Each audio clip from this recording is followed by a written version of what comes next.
नमस्कार, मैं हूं आशीष त्रिपाठी, आपके साथ सत्ता का महासंग्राम देख रहे हैं आप। छिंदवाड़ा में कांग्रेस को एक और बड़ा झटका लग सकता है। दरअसल कमलनाथ के करीबी माने जाने वाले पूर्व मंत्री दीपक सक्सेना आज बीजेपी की सदस्यता ले सकते हैं। दीपक सक्सेना अपने समर्थकों के साथ बीजेपी में शामिल हो सकते हैं और वे अपने समर्थकों के साथ छिंदवाड़ा से भोपाल रवाना हो चुके हैं। भोपाल में बीजेपी प्रदेश अध्यक्ष वीडी शर्मा और ज्वाइनिंग कमेटी के संयोजक नरोत्तम मिश्रा उन्हें सदस्यता दिलवाएंगे। साल 2019 में जब कमलनाथ सीएम बने थे तो उनके उपचुनाव लड़ने के लिए अपनी सीट छोड़ने वाले दीपक सक्सेना ही उस वक्त आगे आए और अपनी सीट उन्होंने छोड़ी। लेकिन अब सीट तो क्या, पार्टी भी छोड़ने को तैयार हैं दीपक सक्सेना और भारतीय जनता पार्टी करेंगे ज्वाइन। और कमलनाथ के पुराने सहयोगी माने जाते हैं, नजदीकी माने जाते हैं और इस नजदीकी का अंदाजा आप इस बात से भी लगा सकते हैं कि कमलनाथ के लिए उन्होंने अपनी सीट छोड़ दी थी और कई महत्वपूर्ण पदों पर भी वे रहे हैं। और अब छिंदवाड़ा में जो कांग्रेस नेताओं के पार्टी छोड़ने का सिलसिला है वो दीपक सक्सेना तक आ गया है। ऐसे में दीपक सक्सेना का नाम जब लिया जाता है कांग्रेस पार्टी छोड़ने में तो निश्चित रूप से एक बड़ी चुनौती यहां पर कांग्रेस पार्टी के लिए बन रही है। और वासु चौरे हमारे सहयोगी हमारे साथ जुड़ गए, उनसे बात करेंगे। वासु, दीपक सक्सेना का जब नाम लिया जाता है तो कमलनाथ के करीबी होने के साथ साथ उनका उस समय का वो कदम जब उन्होंने खुद कमलनाथ के लिए कुर्सी छोड़ दी थी वो भी ध्यान आता है। और फिर ऐसा व्यक्ति जब कांग्रेस पार्टी को टाटा बाय बाय कहता है तो सवाल तो उठने हैं ही, वो भी लोकसभा चुनाव में। कांग्रेस पार्टी के पास इसका कोई जवाब नहीं है। निश्चित तौर पर देखिए, कांग्रेस के लिए जो परिस्थितियां हैं वो काफी विपरीत हैं। मध्य प्रदेश में तो लगातार नेता पार्टी छोड़ ही रहे हैं, लेकिन छिंदवाड़ा को खासतौर पर कांग्रेस का गढ़ माना जाता है, अभी किला माना जाता है। ऐसी परिस्थितियों में जब कांग्रेस पूरे प्रदेश में अच्छा प्रदर्शन नहीं कर पाई थी, छिंदवाड़ा एकमात्र ऐसा जिला था जहां सभी सीटों पर कांग्रेस ने चुनाव जीता था। वहां पे मेयर का चुनाव कांग्रेस जीतती है, सांसद का चुनाव जब होता है लोकसभा का तो कांग्रेस जीतती है। लेकिन जिस तरीके की स्थितियां इस बार बनती हुई दिखाई दे रही हैं, 24 के लोकसभा चुनाव के पहले कांग्रेस के लिए बड़ी चिंता का विषय है। दीपक सक्सेना कांग्रेस में कमलनाथ के सबसे करीबियों में गिने जाते हैं, उनके सबसे खास माने जाते हैं, उनके पारिवारिक संबंध तक बताए जाते हैं कमलनाथ के साथ। और बिल्कुल ठीक कहा आपने, 18 के चुनाव में जब कमलनाथ मुख्यमंत्री बने थे तो उनको एक सीट पर चुनाव लड़ना था, उनके लिए सीट रिक्त करने का काम भी दीपक सक्सेना ने खुद अपना इस्तीफा देकर किया था। तो ऐसे साथी का कांग्रेस से छोड़कर जाना, वो भी चुनाव के एन पहले, ये अपने आप में कई सारे सवाल जो है वो खड़े कर ही रहा है। लेकिन छिंदवाड़ा के गढ़ में लगातार सेंध लग रही है। कमलेश शाह मौजूदा विधायक पहले तो भाजपा में शामिल हो गए, विक्रम आहाके भाजपा में शामिल हो गए और अब नया नाम दीपक सक्सेना का निकलकर सामने आ रहा है, जिनके बेटे पहले ही बीजेपी की सदस्यता ले चुके हैं। अब कांग्रेस के सामने बड़ी चुनौती, बड़ा चैलेंज ये है कि इस क्राइसिस को पार्टी कैसे मैनेज करती है। क्या कांग्रेस छिंदवाड़ा में अपनी साख बचा पाएगी? क्या कमलनाथ अपनी साख बचा पाएंगे? क्या नकुलनाथ दूसरा चुनाव लगातार जीत पाएंगे? ये तमाम सारे बड़े सवाल जो हैं वो बने हुए हैं। लेकिन दूसरी ओर बीजेपी काफी उत्साहित नजर आ रही है। बीजेपी का साफ कहना है कि हम लोग लगातार जनता के बीच रहकर काम कर रहे हैं, जन नीतियों पर काम करते हैं, जनता की हितैषी योजनाओं चलाने का काम करते हैं और देश के निर्माण में ये सारे नेता हमारे साथ जुड़ रहे हैं। दावे और वादे हैं, आरोप और प्रत्यारोप भी हैं आशीष, लेकिन अंतिम मोहर, अंतिम विश्वास, अंतिम भरोसा जो है वो जनता ही लोकतंत्र में जताने का काम करती है। जनता ये पूरी तस्वीर को देख रही है। अब देखना होगा कि जनता किस पार्टी से संतुष्ट है, किसकी बातों से संतुष्ट है, किस पे अपना भरोसा जताती है और किसे जताती है। जी बिल्कुल, निश्चित रूप से। और ये जो परिस्थितियां बन रही हैं और आज ही की ज्वाइनिंग बताई जा रही है, तो क्या भोपाल में ही इसकी ज्वाइनिंग होगी? अगर भोपाल में ही होगी तो कब से इसका कार्यक्रम है? इसके बारे में भी कोई डिटेल बात अपने पास?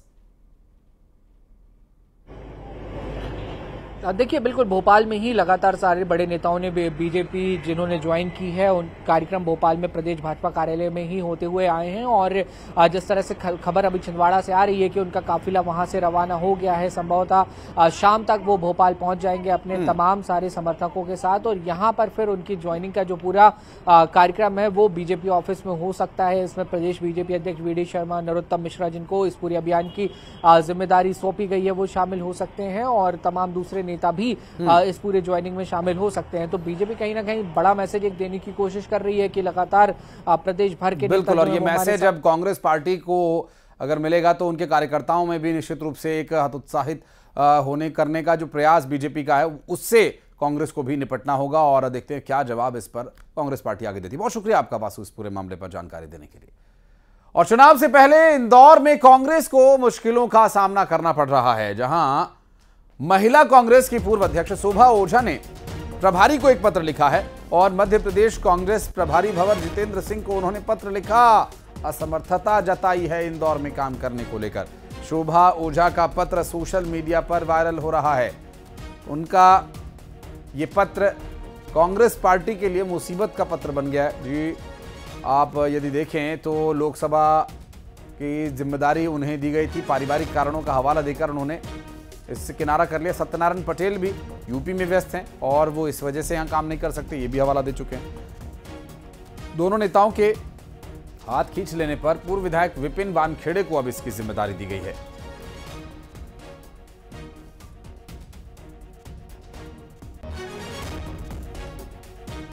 बात करेंगे हमारे सहयोगी शैलेंद्र भदौरिया इस वक्त हमारे साथ जुड़ गए हैं। शैलेंद्र, शोभा ओझा जैसी कद्दावर नेता अगर पत्र लिखकर ये कहे कि कुछ और कारण है, यहाँ पर काम अभी नहीं हो पा रहा है, एक और नेता पहले ही मना कर चुके हैं, कांग्रेस पार्टी के लिए मुश्किलें इंदौर में बढ़ती जा रही हैं और खास करके इस पूरे क्षेत्र के लिए जो लेटर अभी सोशल मीडिया पर वायरल हो रहा है, इसका अब एक तोड़ को ढूंढना होगा कांग्रेस पार्टी को। बिल्कुल आशीष, आपने ठीक कहा कि लोकसभा चुनाव को लेकर जिस तरीके से कांग्रेस की तैयारियां थी उनको लगातार झटके पे झटके लग रहे हैं और कई जो नेता तो पार्टी छोड़ ही रहे हैं, लेकिन जिन नेताओं को जिम्मेदारियां दी जा रही वो भी जिम्मेदारी लेने से पीछे हट रहे हैं। तो कहीं ना कहीं ये कांग्रेस के लिए बेहद परेशानी का सबब बना हुआ है। देखिए, लोकसभा प्रभारी जो है वो अलग अलग लोकसभाओं के कांग्रेस ने बनाए थे और कई दिग्गज नेताओं को कमान दी गई थी ताकि उन इलाकों में वो अपने जो अनुभव है उसके आधार पर बेहतर तरीके से काम कर सके, कार्यकर्ताओं के बीच जो है वो सामंजस्य बिठा सके, बड़े नेताओं की किस तरह की सभाएं होनी है, किस तरीके से पूरा चुनाव कैंपेन होना, ये जिम्मेदारी लोकसभा प्रभारियों को दी गई थी। लेकिन जिस तरीके से शोभा ओझा जो मध्य प्रदेश कांग्रेस की महिला कांग्रेस की अध्यक्ष भी रही है और कई बड़े पदों पर उन्होंने कांग्रेस में काम किया और उनको इंदौर जैसी लोकसभा की जिम्मेदारी दी गई थी। देखिए, कहीं ना कहीं लोकसभा जो है के लिहाज से अगर देखें तो इंदौर जो है वो बीजेपी का गढ़ है, उस गढ़ में सेंध लगाने की जिम्मेदारी शोभा ओझा को दी गई थी। लेकिन शोभा ओझा ने जिस तरीके से मध्य प्रदेश के जो प्रभारी हैं भंवर जितेंद्र सिंह, उनको एक पत्र लिखा और पत्र के माध्यम से उन्होंने ये कहा है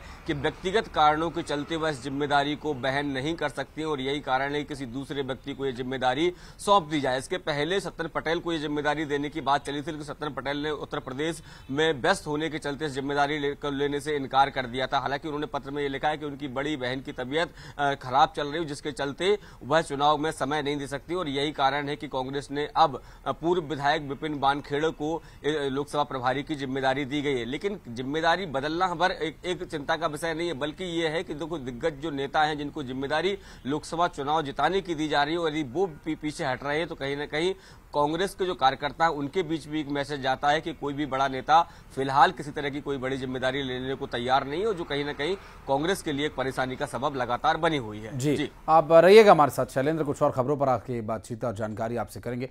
बहुत शुक्रिया फिलहाल इस खबर पर आपका जानकारी देने के लिए। और मध्य प्रदेश में लोकसभा के रण में अब दिग्गज अपनी ताकत झोंकने को तैयार है।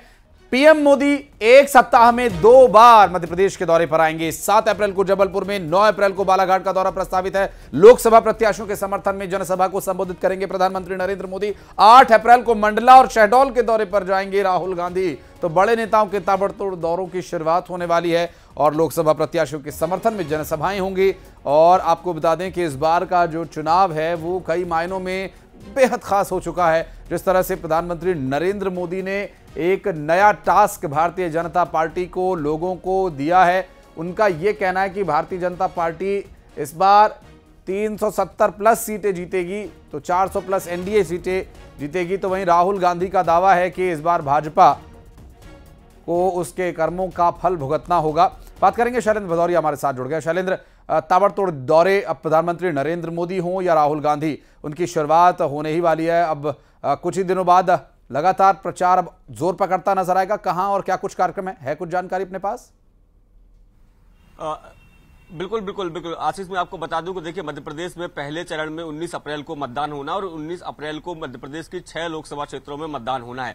इन 6 लोकसभा क्षेत्रों पर अब चुनाव प्रचार अभियान बेहद तेज हो गया है। यही कारण है कि अभी देखिए तमाम जो नेता, स्थानीय नेता हैं, वो लगातार प्रचार प्रसार करने में जुटे हुए थे, चाहे प्रदेश अध्यक्ष बीडी शर्मा की बात हो या फिर खुद मुख्यमंत्री डॉक्टर मोहन यादव, और जिस तरीके से जगत प्रसाद नड्डा के भी दौरे हुए, राजनाथ सिंह के भी दौरे हुए, और अब खुद प्रधानमंत्री मध्य प्रदेश में चुनाव अभियान की कमान थामने जा रहे हैं। बताया जा रहा है कि 7 अप्रैल को वह जबलपुर, चूंकि अब पहले चरण में मतदान होना है, जबलपुर के दौरे पर आ रहे हैं। वह एक जनसभा भी करेंगे और एक रोड शो भी उनका प्रस्तावित है। इसके साथ ही 9 तारीख को वह बालाघाट में आएंगे और बालाघाट में भी एक सभा करेंगे। देखिए बालाघाट भी पहले चरण में यहां पर भी चुनाव होना है। अगर विपक्षी दल कांग्रेस की बात करूं तो राहुल गांधी का दौरा भी प्रस्तावित किया गया है। 8 अप्रैल को राहुल गांधी मंडला और शहडोल, 2 लोकसभा क्षेत्र है, यहां पर वो पहुंचने वाले हैं। मैं बता दूं कि शहडोल से बात करूं तो हिमाद्री सिंह जो है वो मैदान में है। कांग्रेस ने फुंदेलाल मार्को को प्रत्याशी बनाया है। वहीं अगर बात बालाघाट मंडला की करें तो केंद्रीय मंत्री फग्गन सिंह कुलस्ते जो है वो मैदान में है और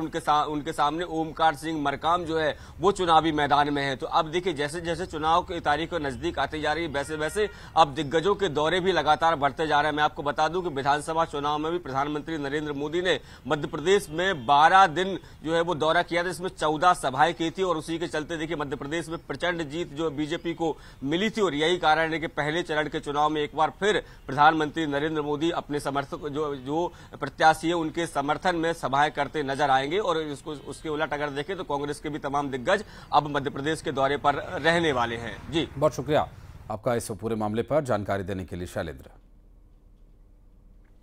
और महासमुंद में जोगी कांग्रेस को बड़ा झटका लगा है। दरअसल लोकसभा चुनाव से पहले जेसीसी-जे को झटका लगा है। दरअसल जोगी कांग्रेस छत्तीसगढ़ जोगी महिला प्रदेश अध्यक्ष बीजेपी में शामिल हो गई हैं। बीजेपी में अनामिका पॉल सैकड़ों कार्यकर्ताओं के साथ आ गई हैं। किरण सिंह देव ने इन्हें पार्टी की सदस्यता दिलाई है।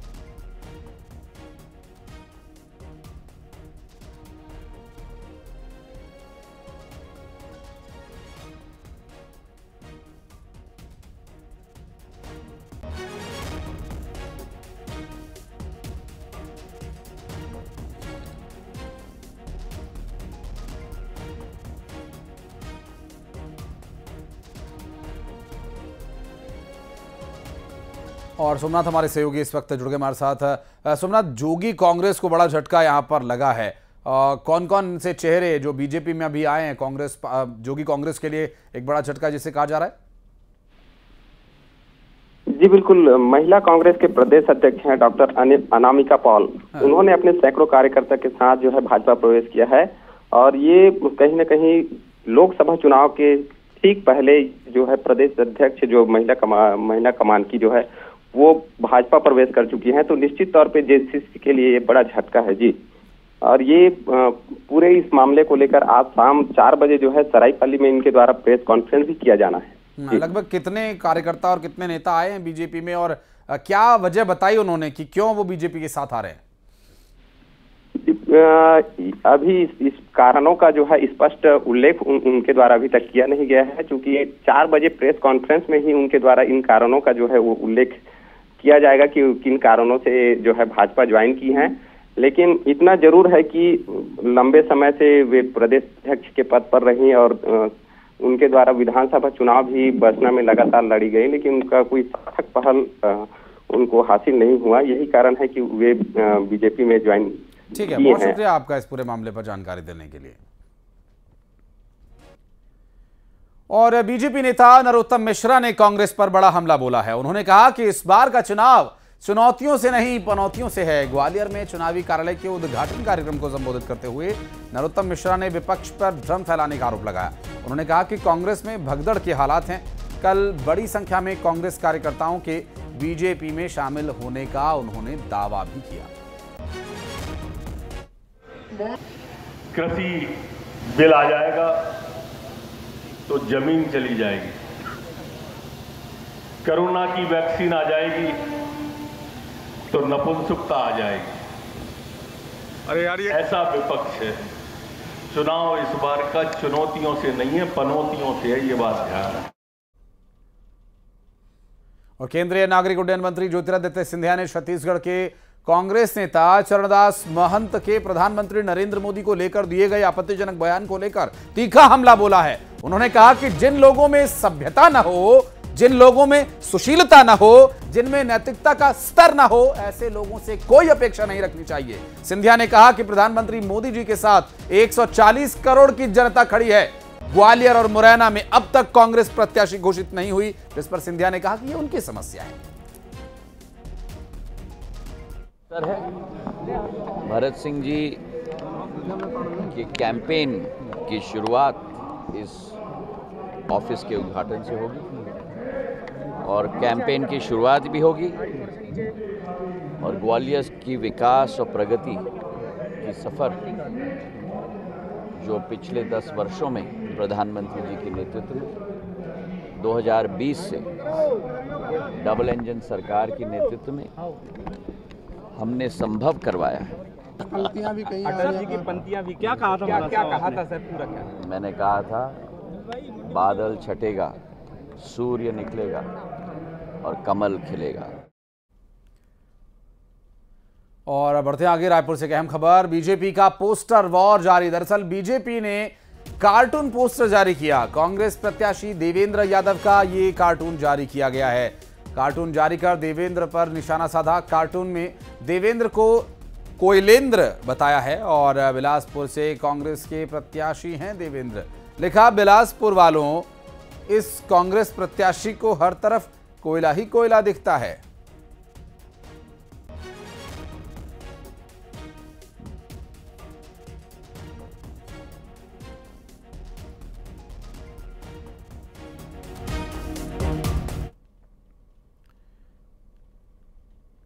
दो राजघराने की बहुएं जो अपने पति की जीत के लिए दिन रात एक कर रही हैं।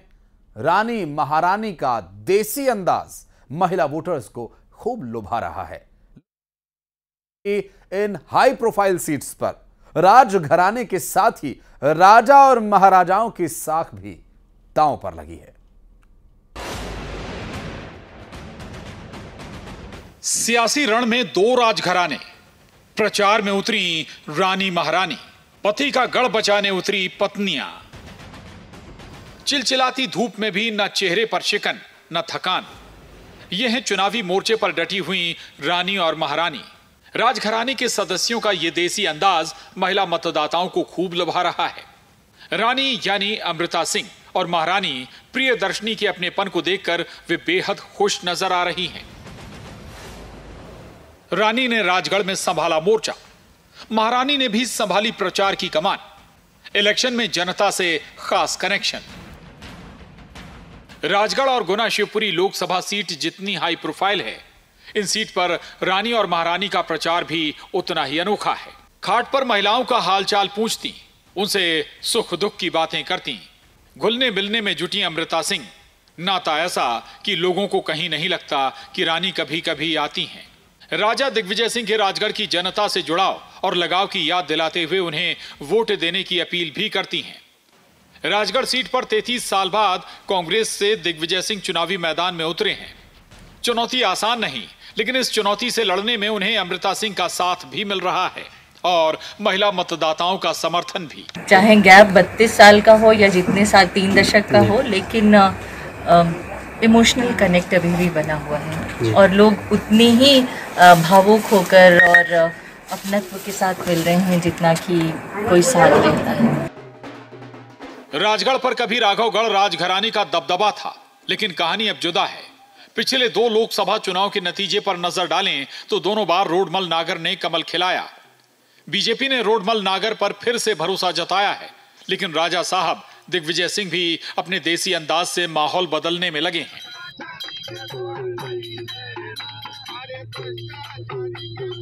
यही हाल गुना शिवपुरी सीट पर। यहां महारानी डटी हुई हैं। प्रियदर्शनी महिला वोटर से खास संवाद करती हुई कभी बच्चियों के साथ लठ चलाती तो कभी आम महिला की तरह साड़ी की दुकान पर साड़ी खरीदती। शत्रु का स्वाद भी चखा, वोटर से इमोशनल अपील भी कि महाराजा के दिल के कितने करीब हैं आप लोग। और महाराज के दिल में आप सबके लिए बहुत प्यार है, इसके लिए वो यहाँ ही है। कभी 20 साल में आपका साथ छोड़ा है उन्होंने? राजगढ़ में 33 साल बाद मैदान में दिग्विजय। गुना के रण में ज्योतिरादित्य सिंधिया। ज्योतिरादित्य सिंधिया भी चुनाव को लेकर कितने गंभीर हैं, ये इस बात से साफ समझा जा सकता है। सिंधिया ने दो टूक शब्दों में कार्यकर्ताओं को कहा, मैदान में जाओ। पिछला लोकसभा चुनाव इसी सीट से सिंधिया हार चुके थे। वे खुद भी गरीब, आदिवासियों और जनजातीय समाज के बीच भोजन करते नजर आ रहे हैं। कितना अच्छा बना है, आपने बनाया? ये कैसे बनाते हो आप? क्या क्या करना पड़ता है? गुना हो या राजगढ़, दोनों सीट पर राजघराने के साथ ही राजा और महाराजा दोनों की साख दांव पर लगी है। दोनों ही सीटों के उम्मीदवारों पर सबसे बड़ा दबाव है पिछले नतीजे बदलने का। Bureau report, news 18, Madhya Pradesh, Chhattisgarh.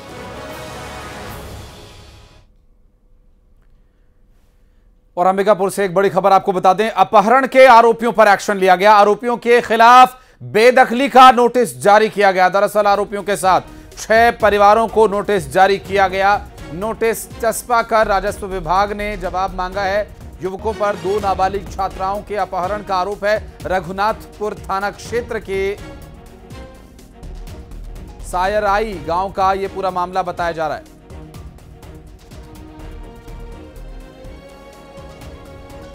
बाकायदा नोटिस लगा करके एक्शन लिए जाने की बात कही जा रही है और आरोपियों के साथ 6 परिवारों को नोटिस जारी किया गया है और बेदखली का नोटिस जारी किया गया है।